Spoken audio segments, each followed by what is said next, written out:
गुवाहाटी से एक बड़ी जानकारी निकलकर सामने आ रही है। आपको बताते चले, महाराष्ट्र में सियासी संकट गहरा चुका है, तो वहीं शिवसेना में बगावत पर इस वक्त की बड़ी खबर। गुवाहाटी में 6 दिन पहले ही बुक कराया गया था होटल। सूत्र ये जानकारी दे रहे हैं, यानी कि गुवाहाटी में पहले से ही तैयारी चल रही थी। बीजेपी शासित ये राज्य, उसकी राजधानी, जहां पर 6 दिन पहले ही होटल बुक कराया जा चुका था।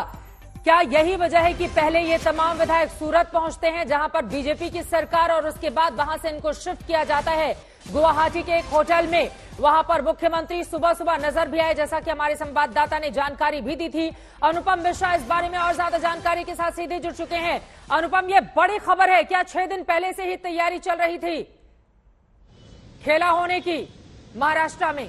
जी देखिए, ऐसी खबरें सामने जी बिल्कुल चित्रा, यहाँ भी खेला जो हुआ है उसकी तैयारियां पहले से ही कर ली गई थी, और जो खबरें आ रही हैं सूत्रों के माध्यम से कि 6 दिन पहले ही यहाँ पर ये जो बुकिंग की गई थी ये कर ली गई थी, और इसी के बाद ये यहाँ पर लाया गया है। और दरअसल गुवाहाटी को इसीलिए चुना गया, उसकी भी वजह सामने आ रही है, वो ये कि किसी भी तरह जो इन बागी विधायकों से संपर्क साधने की कोशिश है उसको तोड़ा जा सके, उसको कम किया जा सके। पहले सूरत ले जाया गया, लेकिन सूरत में क्या है, सूरत में काफी मराठी भाषी रहते हैं, महाराष्ट्र से करीब है सूरत, वहां पर कॉन्टैक्ट्स बहुत ज्यादा हैं शिवसेना के, उद्धव ठाकरे सरकार के। ऐसे में जो मान मनोबल की कोशिशें हैं वो बहुत ज्यादा हो सकती हैं, रीच बहुत ज्यादा हो सकती है। तो उसी के मद्देनजर उनको हिंदुस्तान के एक कोने से दूसरे कोने यानी असम लाया गया। एकनाथ शिंदे जो गुवाहाटी में मौजूद हैं, वो पूरी तरह से स्पष्ट करते हुए, वहां से अनुपम मिश्रा हमारे संवाददाता बने हुए, लेकिन सीधे विद्या का रुख करेंगे मुंबई से। मेरी सहयोगी जुड़ी हुई हैं। विद्या, सीधे आपके पास आते हुए, अब तो ये नया ही खेल बीजेपी का भी क्या इसको देखा जाए, क्योंकि गुवाहाटी में 6 दिन पहले होटल बुक हो जाता है। गुवाहाटी वो राज्य है जहां पर बीजेपी का शासन है, असम में बीजेपी का शासन है, गुवाहाटी में वहीं उन्हीं की चलती है। तो ऐसी स्थिति में क्या ये माना जाए कि बीजेपी खुलकर कुछ बोलने को तैयार नहीं, लेकिन पीछे से सारी की सारी कोशिशों के पीछे उसी की पूरी ताकत है? विद्या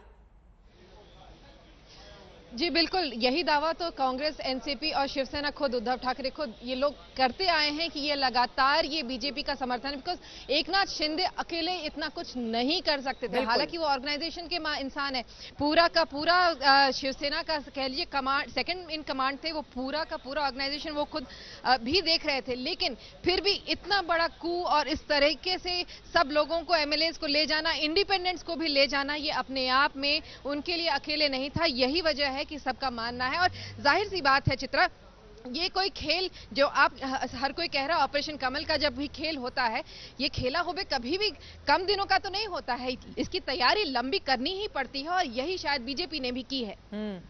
बीजेपी ने भी बड़ी तैयारी की है, और बीजेपी के नेता तो बकायदा ट्वीट करके ये कह रहे हैं कि विधायकों को अगवा नहीं किया गया बल्कि भगवा किया गया है। और नए सिरे से हिंदुत्व की ये जो लड़ाई पूरी की पूरी महाराष्ट्र में इस वक्त दिखाई दे रही है, क्योंकि शिंदे ने हिंदुत्व के मुद्दे पर ही खुद को अलग करने की बात कही। बीजेपी के साथ शिवसेना सरकार बनाए, इसको लेकर दो टूक उद्धव ठाकरे से उन्होंने गुजारिश की। जब इस राह पर ठाकरे नहीं बढ़े तो फिर उन्होंने आर पार की लड़ाई का मन बना लिया है। अनुपम, सीधे आपके पास आते हुए, अब आगे क्या राह दिखाई देती है?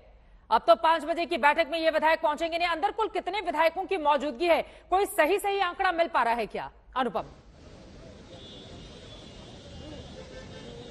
चित्रा देखिए, बिल्कुल सही आंकड़ा अभी तक किसी के पास नहीं है। दावों के ऊपर ये आंकड़ों का खेल चल रहा है। अगर दावों की बात माने, एकनाथ शिंदे की बात माने, तो 37 विधायक यहां पर भीतर में मौजूद हैं, और इसके अलावा कुछ निर्दलीय विधायक भी हैं। तो कुल संख्या लगभग 45 से 47 के आसपास जा रही है, जो दावों की अगर हम बात करें। लेकिन एग्जैक्ट संख्या क्या है, कितने लोग वहां पर हैं, फिजिकली उनकी गिनती हुई है कि नहीं हुई है, उसके बाद ही तय हो पाएगा कि इतने लोग यहां पर मौजूद हैं। लेकिन जिस तरीके से दावे किए जा रहे हैं उससे लग रहा है कि काफी बड़ी संख्या में इस वक्त विधायक भीतर मौजूद हैं, और जब सुबह एयरपोर्ट पर हमने देखा था तभी 30 से 35 विधायक हमें देखने को मिले थे। तो ऐसे में यह कहा जा सकता है कि इस वक्त काफी संख्या में एकनाथ शिंदे के साथ विधायक, और एकनाथ शिंदे ने जो ट्वीट किया है एक तरह से वो उनके भरोसे को भी दिखा रहा है कि वो कितना आश्वस्त हैं अपने इस कदम के लिए, और उन्होंने पूरी तरह से एक तरह से जो ओरिजिनल शिवसेना है उसको लगातार दिखाई दे रहा है। लेकिन इसी के साथ अब अगला सवाल अनुपम, जो आम जनता के ज़हन में भी आ रहा होगा कि ये 6 दिन पहले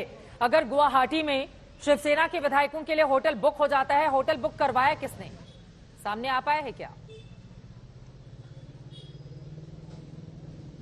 जी देखिए, अभी तक ये सामने नहीं आ पाया है। हालांकि इसके पीछे बीजेपी की ही रणनीति है, ये लगभग तय हो चुका है, क्योंकि जिस तरीके से खुद मुख्यमंत्री हेमंत बिस्व शर्मा, जो कल तक बाढ़ प्रभावित इलाकों का दौरा कर रहे थे, वो कल रात अचानक से गुवाहाटी पहुंचते हैं और गुवाहाटी आने के बाद तुरंत इस होटल में आते हैं, जहां पर आज सुबह लगभग 7:30-8 के बीच में बागी विधायकों को लाया गया और सुबह 5:30 बजे तक वो यहां रहते हैं। 5:30 बजे वो यहां से निकल जाते हैं, जब 2 घंटे बाद जब बागी विधायकों को यहां लाया जाता है। तो ये महज संयोग नहीं है कि मुख्यमंत्री खुद इसी होटल में क्यों आकर रुकते हैं, किस लिए रुकते हैं। तो ये समझा जा सकता है कि यहां पर वो बंदोबस्त देखने आए थे।